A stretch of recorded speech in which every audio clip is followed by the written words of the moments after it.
Recently, I've been hearing a phrase thrown around in relation to movies that have been coming out recently. And that phrase is, movies are becoming too formulaic. I particularly heard this a lot after the release of Finding Dory, Pixar's latest film. If you search for the Pixar Formula online, you may find this. Once upon a time there was blank. Every day blank. One day blank. Because of that, blank. Because of that, blank. Until finally, blank. For the most part, this is accurate. You can take most Pixar movies and put them into this formula.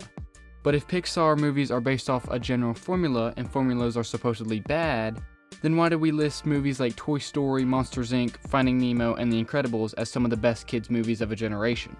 Well, first off, a large portion of movies follow a classic story structure.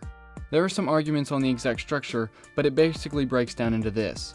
Act 1 has the setup and the inciting incident, then plot point 1 is the climax of Act 1, which begins Act 2. Act 2 has a lot of different obstacles and problems, with the midpoint in the center being a big change or twist in the story. Plot point 2 is the end of Act 2 and is the climax of the story, and Act 3 wraps up the story. This structure is the basis for the vast majority of movies you will watch, so the idea that formulas are bad is simply not true.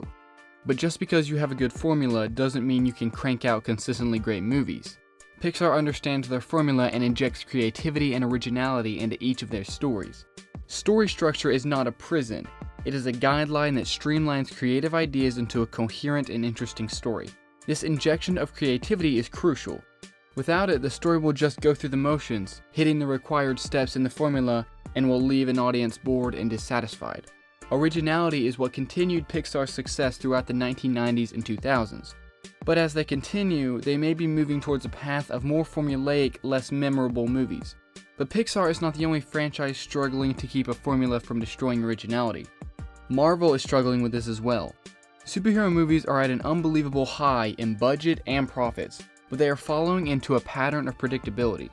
The more recent superhero movies are not only blatantly formulaic, but have to set up sequels in the process, which puts a serious restraint on what can be done.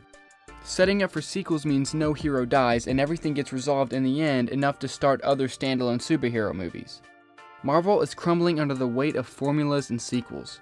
So are formulas bad? No. What is bad is when an audience can recognize and predict the formula as they watch a movie.